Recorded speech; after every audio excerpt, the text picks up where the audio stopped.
Hello there YouTube, it's your boy B3 back with another kicking action figure review. Today we have kind of an old figure for you. It is the Mattel DC Superheroes Black Suit Superman.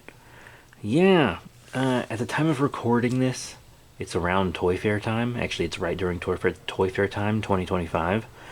I know, it's going up way after. This is our first DC toy review of the new apartment, by the way. But, Mattel, at the time of recording this, just a few days ago, announced that they are making DC figures again. And I just got this guy, so I figured we could review him. I got him for $4.99 from Book Nook. Normally I wouldn't review someone that doesn't have all their accessories, but his only accessory is like this kind of cardboard diorama.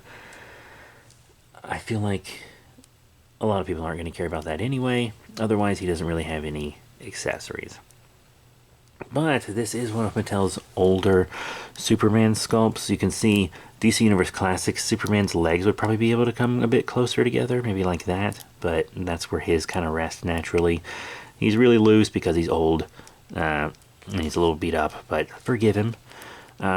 Detail and paint-wise, he looks fine. There's actually kind of some paint variety on the hands and head and hair and stuff. Mattel eventually lost all that, and they went downhill relatively quick, unfortunately, which is too bad because I had fun with them when they were a bigger thing. I like this Superman head sculpt. I like the blue eyes. It's almost like he's using X-ray vision. You know, sometimes they'll make his eyes blue when he's using X-ray vision or something. I kind of get that feel. So to me, this is my X-ray vision Superman as well. You know, nice metallic silver House of L symbol, metallic silver on the belt, metallic silver all on the boots. You know, I think it's nice that that's all metallic. The cape is not metallic, obviously. It's this gray. The yellow S feels a little weird on a black and white suit like this. But, oh well, what you gonna do? I'm gonna have him facing this way in display anyway. Now, how about articulation? The head goes up a decent amount, down a little side to side and stuff. Good wobble on it. He's got an ab crunch, and you can push the ab crunch and head up to get him in a pretty decent flight pose, especially with the arm movement, forward and back, in and out. Tiny bit of hindrance from the cape, but not much. Bicep swivel, single elbow bend, wrist swivel, waist swivel, in and out on the legs. You see, you got those pits. You're starting to remember all Mattel's problems. Forward, a little back, though. A lot of action figures today can't pull that off, but hey, whatever. You have a thigh swivel there, single knee bend, up and down on the feet, and here's some articulation that Mattel lost down the line, an ankle pivot. Yeah, they eventually lost that. So pretty cool. The articulation is very dated, but still usable. You know, still pretty usable. So yeah, he's a dated figure, kind of look-wise and articulation-wise. Now let's see about size-wise. Obviously, first we have to compare him with other Mattel DC figures. Now, I have a couple DC Superheroes figures, but eventually that line became the DC Universe Classics line. My DC Superhero stuff is mostly packed up because I just moved. So here is the DC Universe Classics. The Question.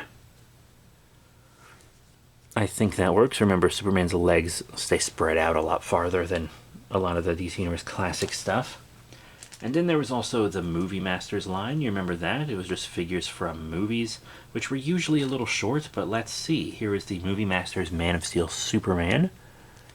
Huh, he actually works quite well size-wise with him. Obviously, their detail and stuff is very different, but, you know, comic versus movie.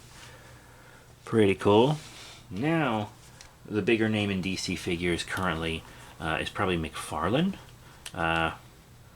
So here is the McFarlane Toys Detective Comics number 27, first appearance, Batman. And as you can see, he's big. He's more DC Direct scale. He's a 7-inch scale figure. This is a 6-inch scale figure, so Batman is too big for him. The newer McFarlane stuff's not going to scale well with him.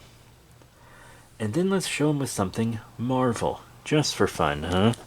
Here is the Marvel Legends Japanese Spider-Man, aka Tokusatsu Spider-Man, Toku Spider-Man, Spider-Man, Hawaii Spider-Man, whatever. That could be a little better. But he scales well with most of the Mattel DC stuff. That's really what matters. He's not supposed to scale well with McFarlane or anything Marvel. So, I think his scaling is fine because he scales well with the other Mattel DC stuff. So all in all, what are my final thoughts on the magnificent DC Universe Classics?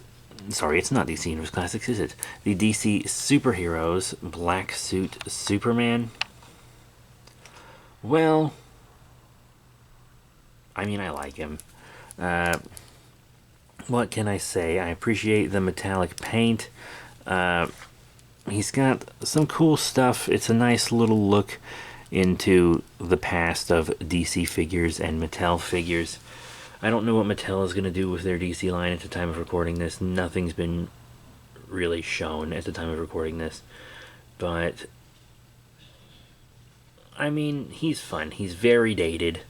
You could probably do better. But he's fun. So that's it. Thank you all very much for your support. Remember to rate, comment, and subscribe. Check out all the links in the description below, Facebook, Twitter, etc. And I'll see you all next time. Bye for now.